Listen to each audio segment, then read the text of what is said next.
Shalom Beverajá. Vamos a continuar con la lectura y estudio de la Perashá Ashavúa en nuestro año 5784. En esta semana corresponde a Parashá Hayetzará. Vamos a continuar donde nos habíamos quedado el año pasado. Y dice así.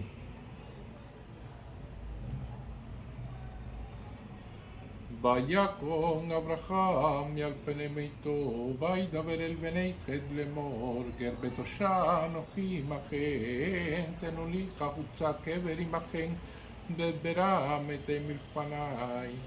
ויענו בני חת את אברהם לאמור לו, שמענו אדוני נשיא אלוהים, אתה בתוכנו במזכר, קברנו קבר. אל מיתך איש ממנו אל קברו לא יכלה, נימך מקבור מיתך.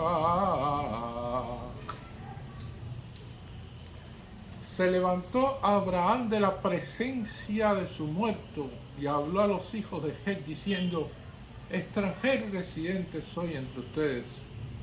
Concédame una propiedad para sepultura entre ustedes, para que entierre a mi muerto que está ante mí. Y respondieron los hijos de Het a Abraham diciendo: escúchanos, Señor nuestro, tú eres un príncipe de Dios en medio de nosotros, en lo más selecto de nuestras tumbas entierra a tu muerto. Ninguno de nosotros te negará su lugar de sepultura para sepultar a tu muerto. Y esto es una de las cuestiones en las cuales vamos a ver en la Perashá Shavua, que va a empezar diciéndonos con respecto a de que Abraham se levanta ante la presencia de su muerto. ¿Quién es su muerto? Evidentemente que es Sara, que había fallecido a la edad de 127 años. Y entonces Abraham se levanta y los sabios dicen: ¿cómo que se levanta delante del fallecido? Estaba sentado delante del fallecido y se levantó. Y esta es la pregunta que hacen nuestros sabios con respecto a esto. Pero la cuestión es que cuando muere alguien que ha sido tu compañera de vida, cuando muere alguien que es allegado a ti, cuando muere alguien que tiene un significado profundo en tu vida, evidentemente la persona tiende a decaer. La persona tiende a sentirse de una manera agobiada, de una manera que le pesa el corazón, de una situación muy compleja, en la cual evidentemente los ánimos de esa persona se decaen. En ese momento existen muchísimas cosas en las cuales la persona entra en un estado depresivo, se pudiera decir, por el fallecimiento. Evidentemente es parte del luto de la persona, la depresión que pueda sentir ante el fallecimiento de un ser querido. Y Abraham tenía en ese momento 137 años, o sea, era 10 años mayor que Sara. Y Abraham se levanta de la presencia de su muerto en el sentido, y nos dicen nuestros sabios, que esto tiene que ver con levantarse tanto emocionalmente como físicamente y tener la fuerza necesaria. O sea, cada persona, cuando tienen problemas, cuando tienen situaciones difíciles, Hashem también le da la fuerza. Lo que si saben aprovecharlas, si saben utilizarlas correctamente, se pueden levantar y pueden realmente salir de esas situaciones y pueden continuar y pueden elevarse más. Abraham Avinu supo levantarse de esta terrible pérdida, de esta terrible depresión que también sintió, hizo lo necesario para dar una sepultura correcta a Sara en un lugar sagrado, en la cueva Macpela. Necesitaba comprar el terreno.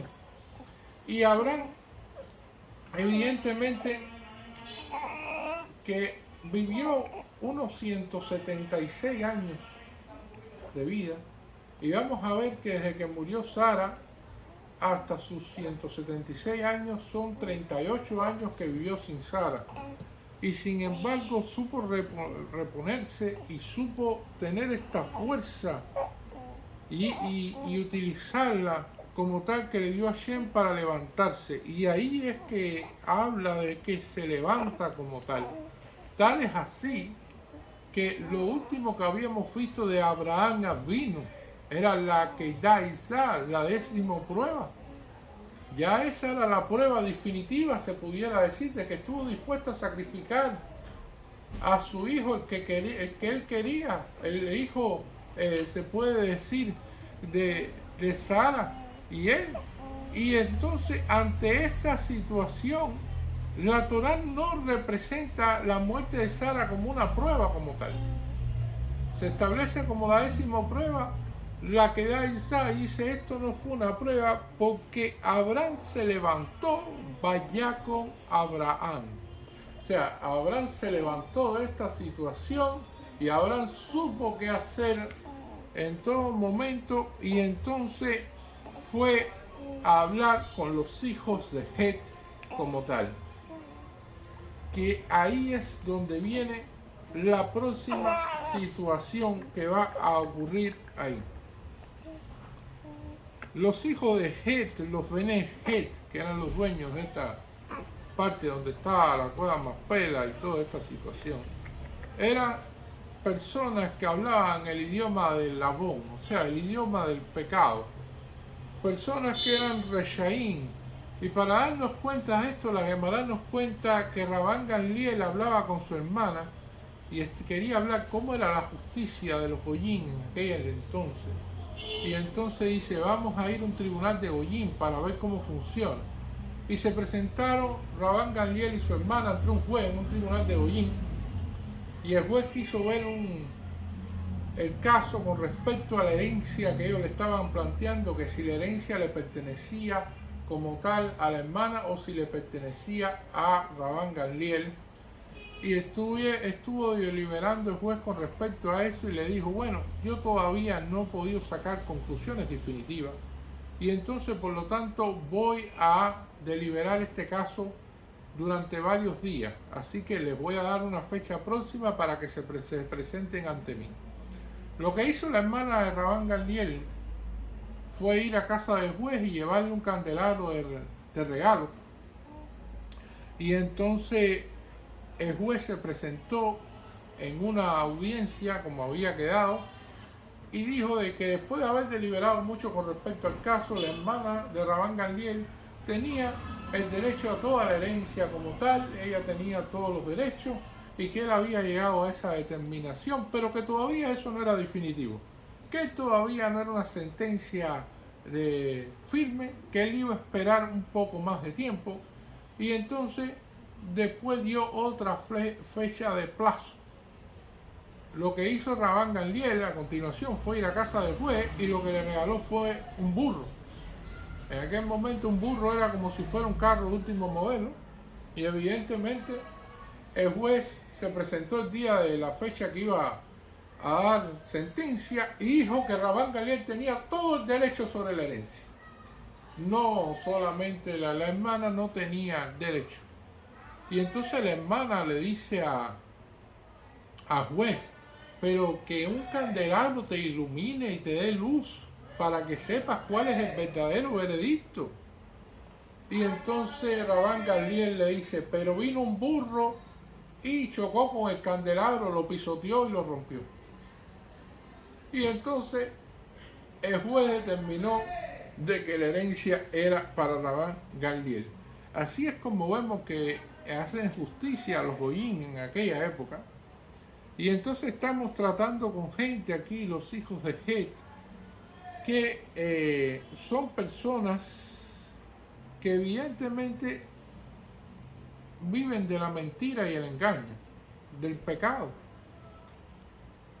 Y es una de las cuestiones, o sea, cuando ellos le piden a Abraham Avinu el pago de la cueva Macpela, un pago excesivo en monedas realmente muy valiosas, Abraham Avinu no protesta por eso. Abraham Avinu dice: bueno, ese es el pago que ustedes quieren, Pues precisamente eso es lo que yo le voy a dar.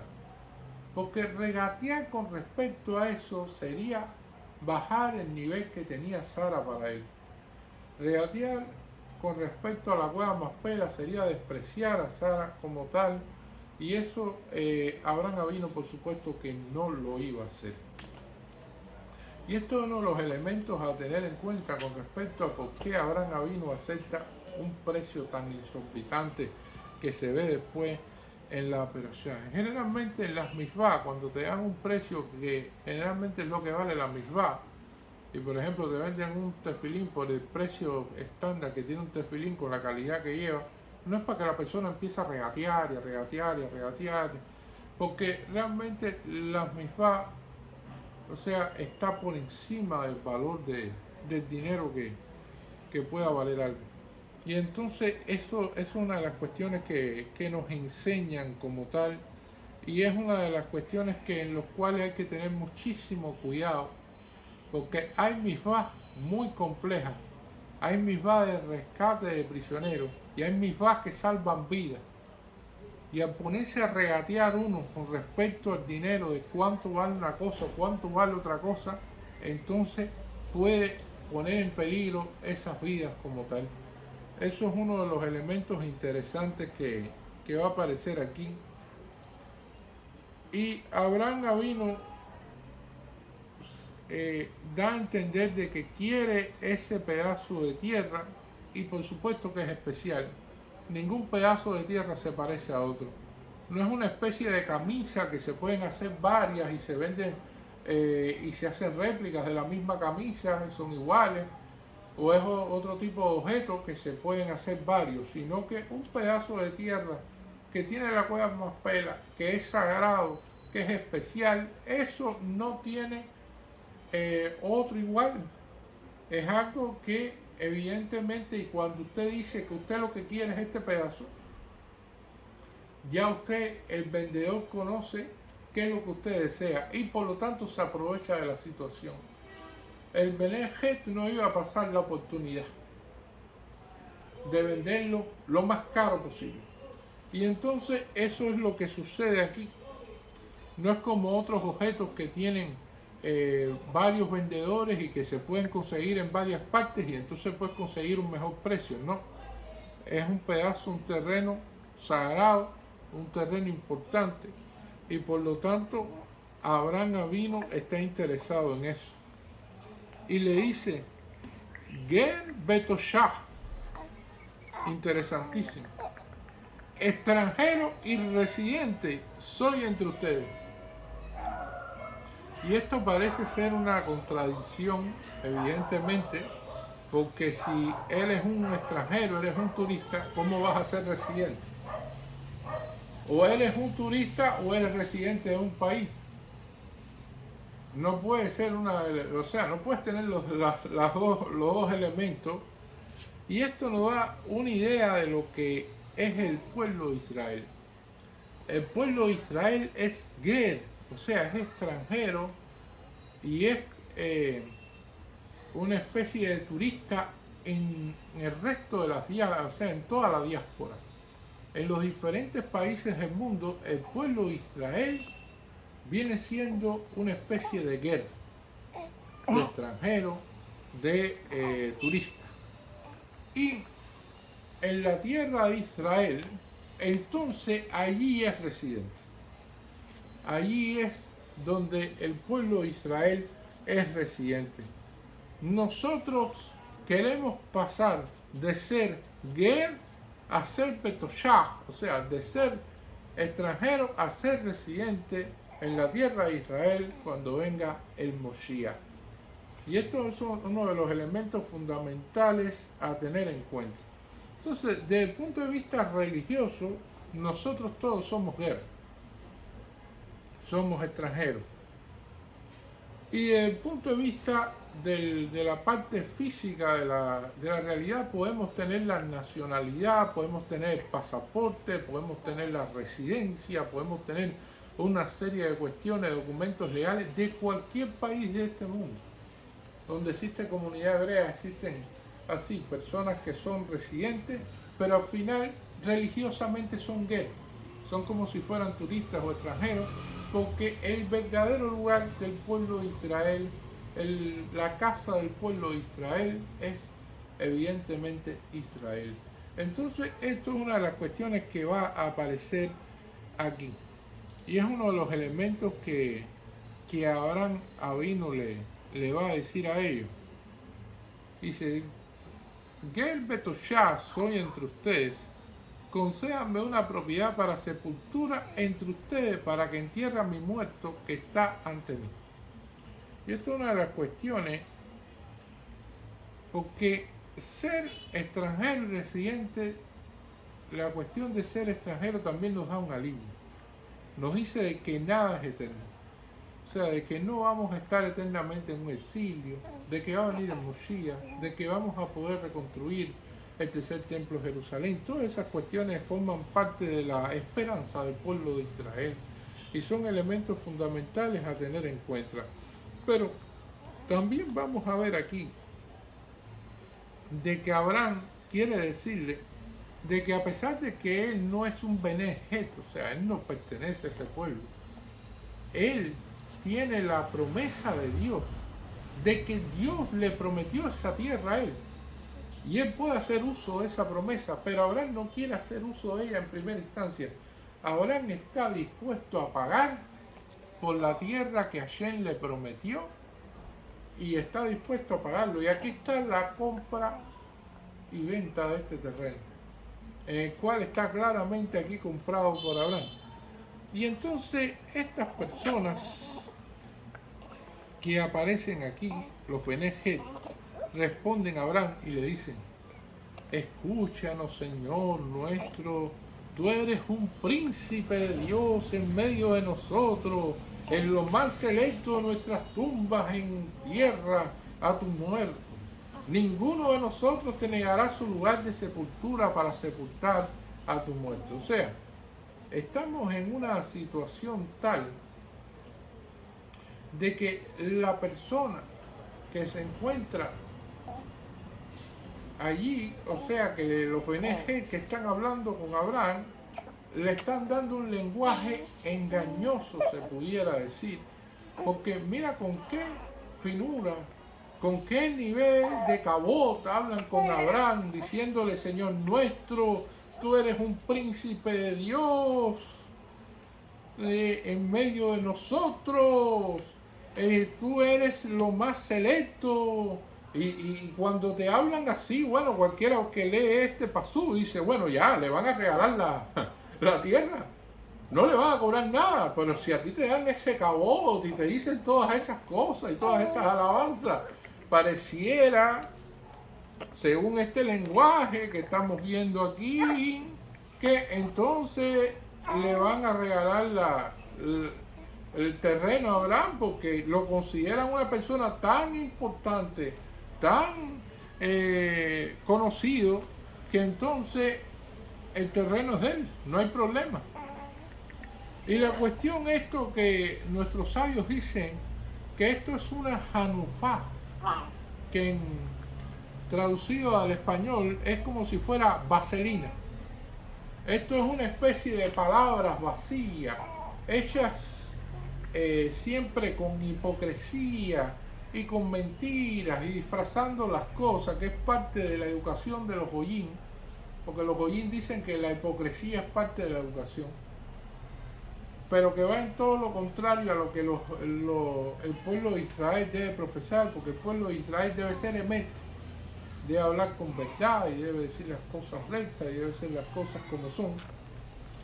Y entonces le dicen todas estas cosas para que sencillamente Abraham en su momento crea, no, sí, mira qué bien, todas estas cosas, y después le dicen, no, espérate, que esto vale 400 monedas, que eso no es nada para ti, porque si tú eres príncipe de Dios en medio de nosotros, tú eres una persona adinerada, tú tienes muchísimo dinero, esto para ti no es nada, esto para ti, tú puedes pagar mucho más por esto, e inclusive le roban en el peso.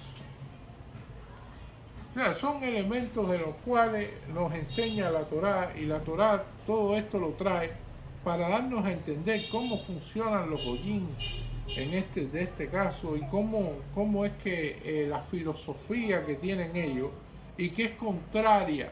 Habrán evidentemente con su talla espiritual, con todos sus elementos, en el cual sabe que la fortuna depende de Hashem, de que por mucho que una persona trabaje no significa que va a tener éxito, sino es porque Hashem se lo da. Y por lo tanto dice, esto no es problema, yo te voy a pagar lo que ustedes me pidieron y ahí yo voy a enterrar a Sara. Y esto es una de las cuestiones interesantes. Después que pasa el tiempo, esos terrenos se elevan porque Abraham adquirió estos terrenos y al mismo tiempo la fortuna de los Bene Het, incluyendo especialmente la de Efrón elitita, que fue el vendedor, es una de las fortunas que cae, porque Hashem así lo decide. Evidentemente, la forma esta propia engañosa, salamera, de hipócrita, que tiene generalmente los goyim, es parte del folclore, de la cultura de ellos, y que la hipocresía forma parte de la educación, y entonces le dicen todas estas palabras bonitas a Abraham para después darle el mayor precio posible, el precio que se suponía que sería el más alto precio que se pagaría por ese terreno.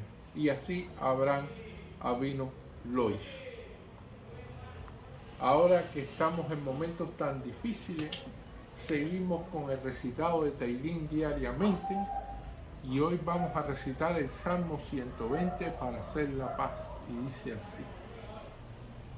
שירי שמענו אל אדוני ועשרת לי קראתי ויענני אדוני עשרי אצילה נשים מצפה שקר מלשון רמייה מה ייתן לך ומה יוסיף לה לשון רמייה יצא גיבור שנומים הינגח על רתמים או יעלי כי גרתי מששכנתי הינגח ולקדש רבה שנה למנשים שונא שלום אני שלום בכי אדבר המה למלחמה. Y el Salmo 121 también. שיר סמלוך אצא עינייך לחרים מחיים יבוא עשרי מן אדוני עושה שמיים בארץ הייתן לעמוד רגליך על ינון שומריך הנה לא ינום ולא ישן שומר ישראל אדוני שומריך אדוני יצילך היה ימינך יומם השמש לא יככה בירח בלילה אדוני ישמורך מכל רע ישמור את נפשך אדוני ישמור צאתך ובואך מעתה ועד עולם. Muchas gracias.